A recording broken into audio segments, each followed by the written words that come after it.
I turned round, the eyelashes and the hair of the princess were moving, caused by the fan, and that just struck me, just for... The second I had to turn away.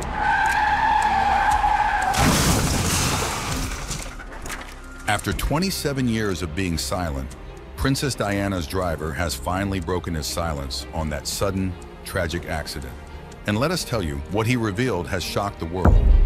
Turns out, the truth is far more complicated than anyone ever imagined. What could he have possibly said that completely changed the story we have all believed for so long? What secret was he hiding? The accident. August 31st, 1997 was a night that the world will never forget. Princess Diana, beloved by millions, met with a sudden and tragic end in Paris. Diana and her companion, Dodi Fayed, were staying at the Ritz Hotel. Late that night, they decided to leave the hotel to head to Dodi's apartment. To avoid the paparazzi, they took a different route. Their driver, Henri Paul, was behind the wheel of a Mercedes-Benz, with bodyguard Trevor Rees-Jones in the passenger seat. Things went south as they entered the Pont de l'Alma tunnel. It is reported that they were traveling at high speed, trying to evade pursuing photographers. At around 12:23 a.m., the car entered the tunnel and struck a concrete pillar at a speed of over 60 miles per hour. The impact was devastating.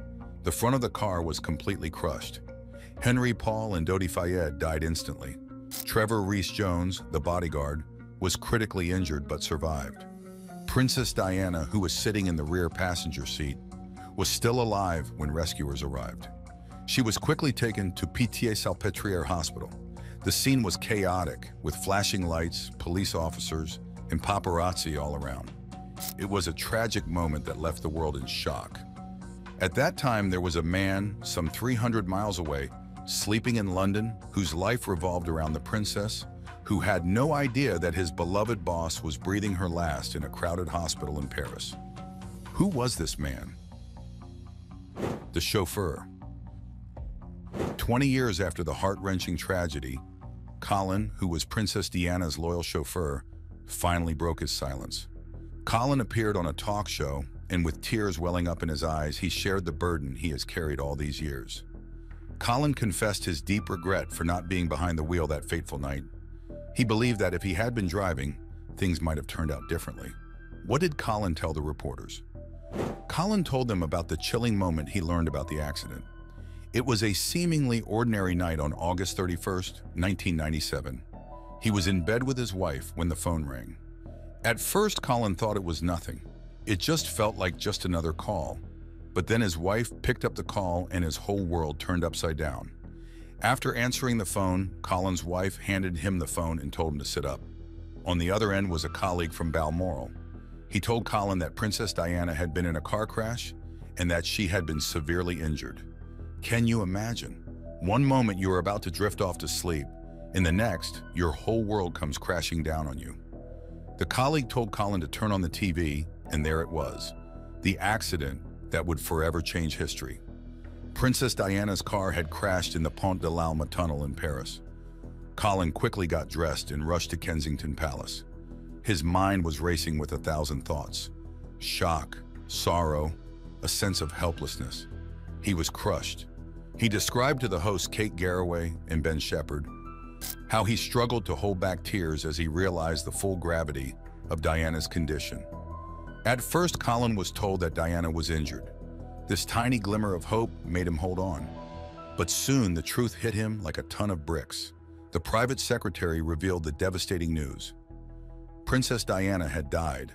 The public was initially told that Diana was only injured. Even Foreign Secretary Robin Cook made a statement on TV, claiming she was alive.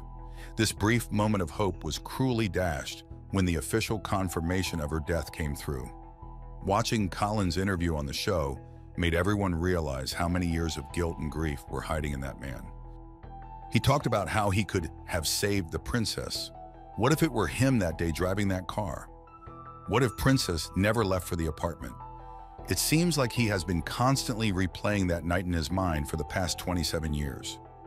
Colin showed raw emotion and deep regret on television.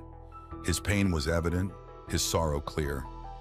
This accident was a moment that deeply impacted everyone close to Princess Diana, including Colin. But Colin's test of patience did not end with that news.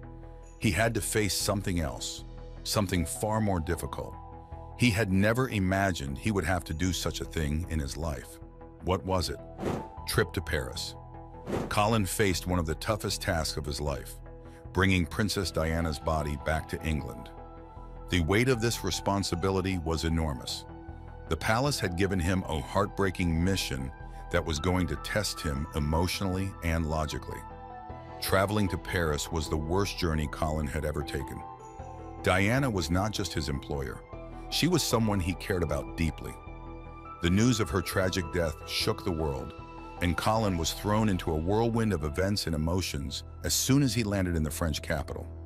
One of the darkest moments for Colin was visiting the morgue where Princess Diana lay. It was a room, cold and clinical, so different from the princess's usual glamour and warmth. Seeing her there, someone he deeply admired, was surreal and absolutely heartbreaking. Despite the overwhelming emotions, Colin remained calm and focused. He knew he had to get the job done. As soon as Colin landed in Paris, he faced many challenges. First of all, Colin didn't speak French, but thankfully his wife, who was fluent in the language, was by his side.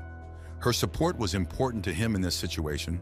To translate the language to him, yes, but to also give support to him emotionally. Both of them navigated the unfamiliar streets and sought help at the embassy. Finally, they reached the hospital where Princess Diana had been taken after the crash. The hospital, which is usually a place of healing, a place where you go in with hope of health, had become a place of collective grief. Everyone there knew Princess Diana, and everyone was equally devastated by the news of her passing. The first floor was crowded with medical staff, officials, and the public. Walking through the first floor, Colin realized how much Diana's death has affected people from all walks of life. Colin talked about how tough it was to see Diana lying there. The world was grieving, and it hit him hard, but he stayed focused on helping her family and honoring her memory. Now, Colin's tough day didn't end there. He had to balance being practical and respectful. It was a personal loss for him, too. He had to handle so many little details that most of us wouldn't even think about during such a sad time. One thing that really stood out was how Colin made sure Diana's privacy was protected. The room where her body was placed was hot, and there were no curtains.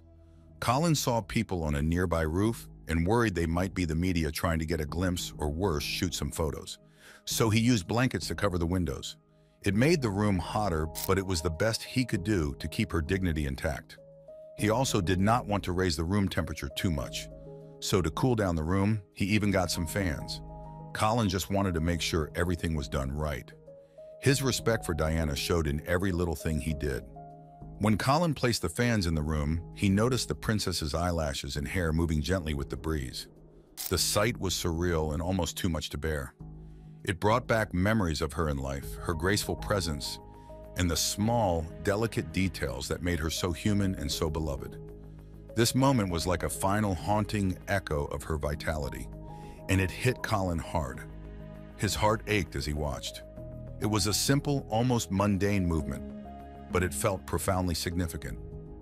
It reminded him of the princess's warmth and the many times he had seen her smile, her eyes twinkling with kindness. He felt an overwhelming sense of loss and sorrow, knowing that those moments were now only memories. He took a deep breath and steeled himself. Despite the pain, he had to keep going. He gently adjusted the fans to minimize the movement while still providing the necessary cooling. It was one of the hardest things he had ever done, ensuring her dignity while battling his own heartbreak. After talking about this heartbreaking moment, Colin talked about the accident and the details. Ben Shepherd, who was the host, wanted to know if speed was a factor in the crash. What was Colin's response? Did he also think the driver was driving too fast and it was his mistake? At Ben's question, Colin quickly stepped in to clarify. He said the inquest had really looked into this.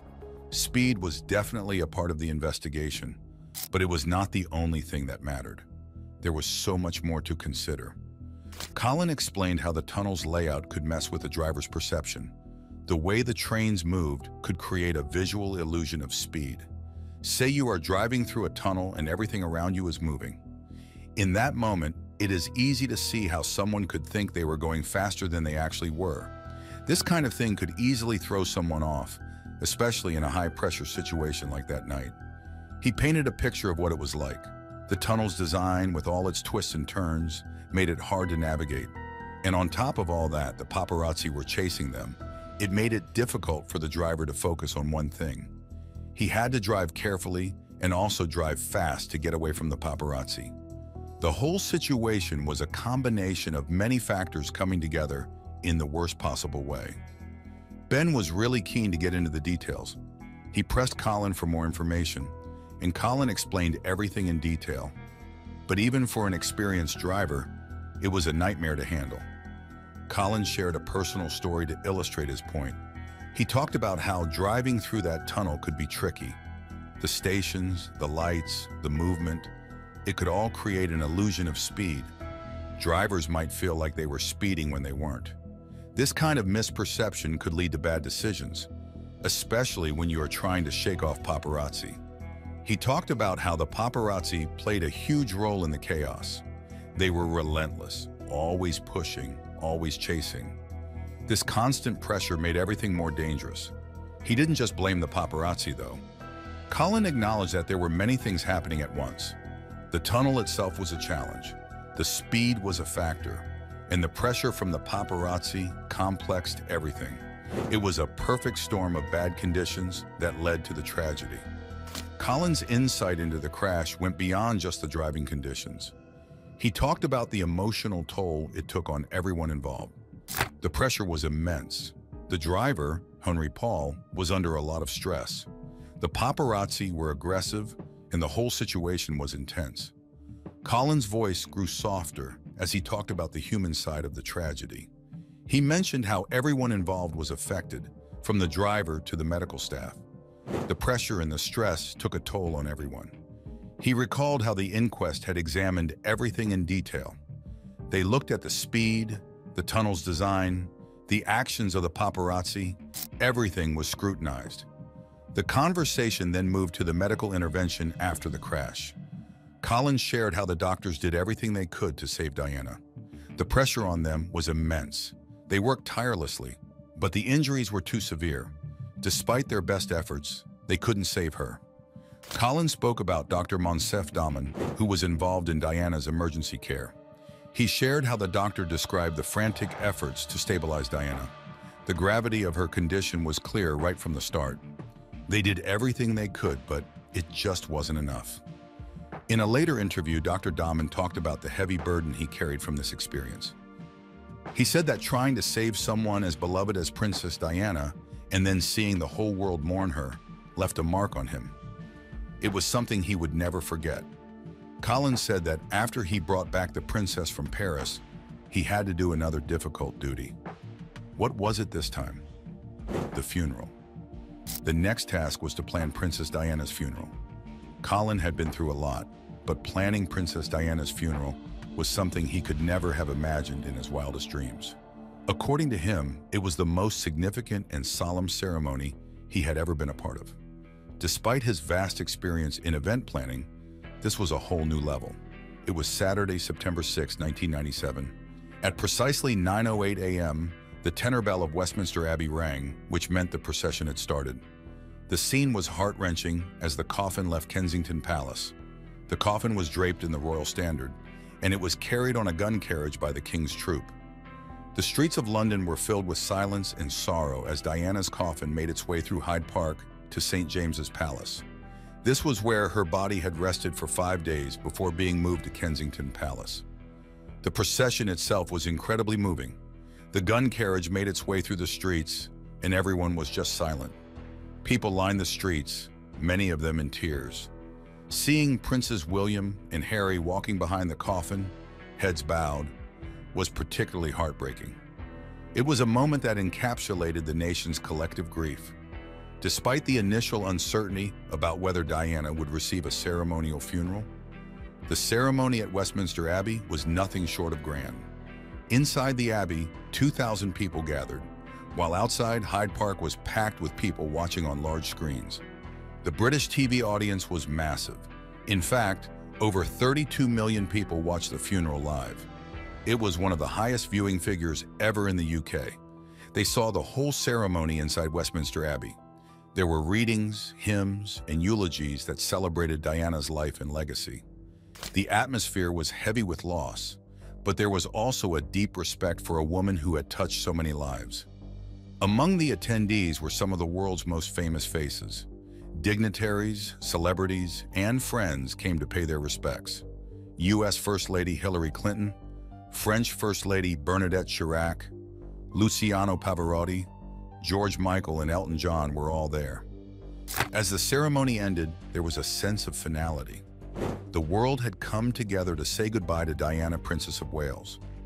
Colin watched as the coffin was carried out of the Abbey, feeling both relieved that the day had gone smoothly and deeply saddened by the loss. For him, the day was a whirlwind. He had to stay professional, but the weight of the event was overwhelming for him.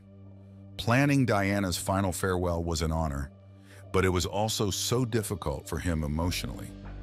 After the funeral ended, everyone thought it was over. People believed they would mourn, then move on, but they were wrong. Princess Diana's death did not just end her life, it sparked a whole bunch of conspiracy theories that have stuck around for decades. Even now, 27 years later, people are still talking about it. So what were these theories that started after the princess's death? Conspiracy theories. One of the loudest voices in this was Mohammed Al-Fayed, the father of Dodi Fayed, Diana's companion, who also died in the crash. Mohammed was convinced that it was not just an accident. He believed that Diana and his son were murdered, and he was determined to prove it. He thought the British royal family was involved. He claimed that all they were trying was to prevent Diana from marrying a Muslim, and in doing all this, the royal family ended up killing them both.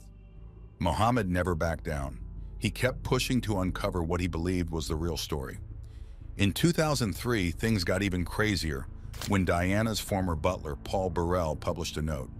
Paul claimed Diana wrote it in 1993, saying that Prince Charles was planning an accident in her car.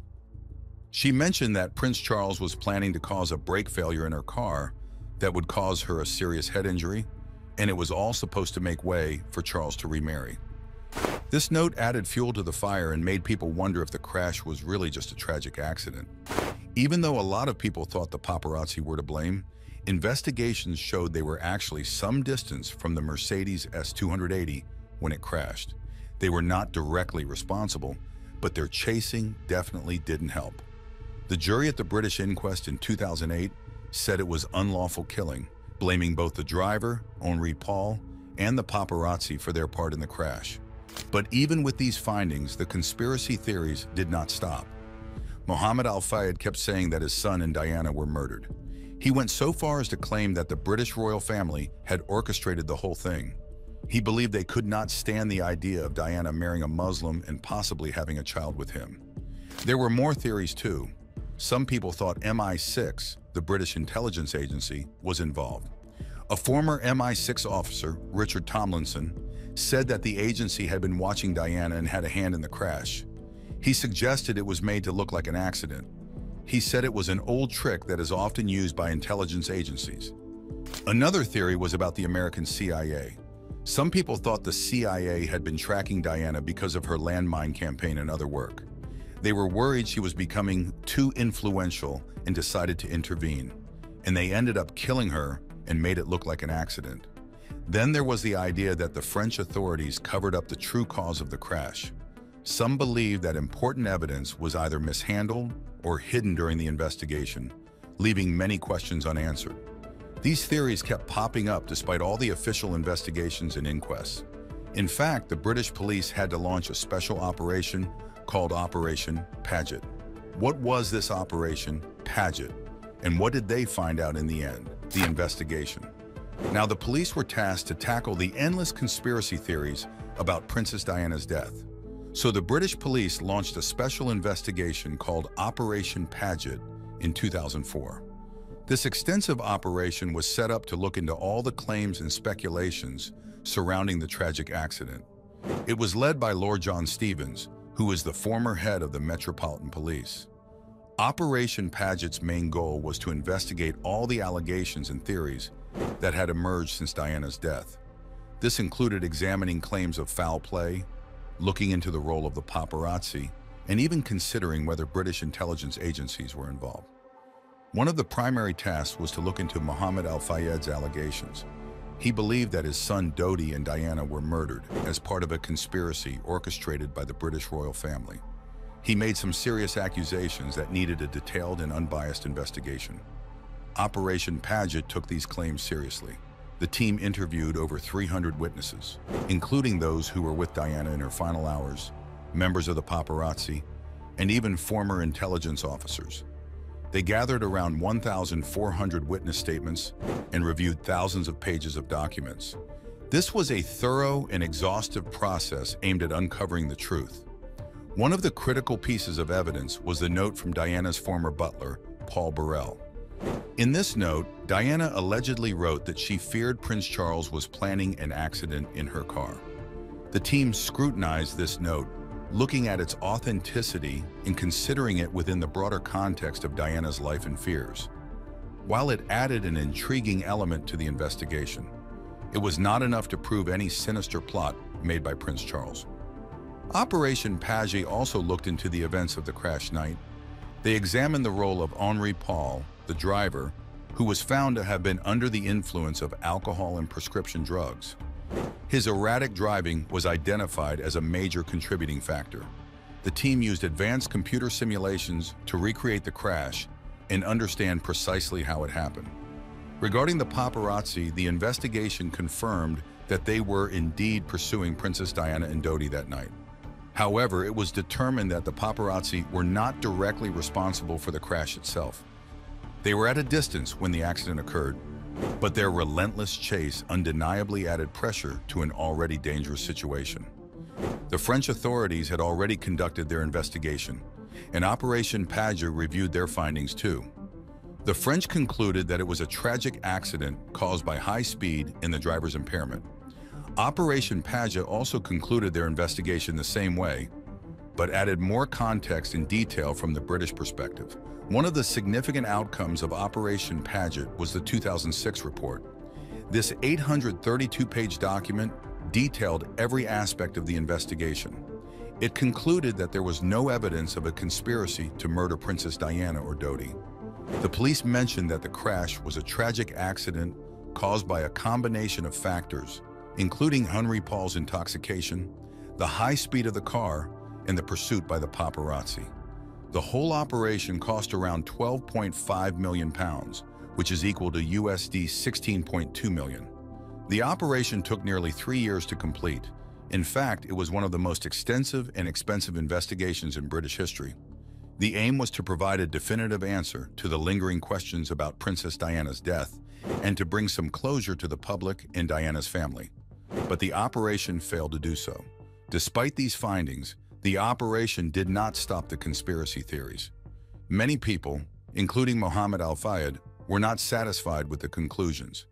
They continued to believe that there was more to the story than what the official reports stated. We looked into everything: the crash, the investigation, Colin's response after 20 years. Still, the mystery is not solved yet.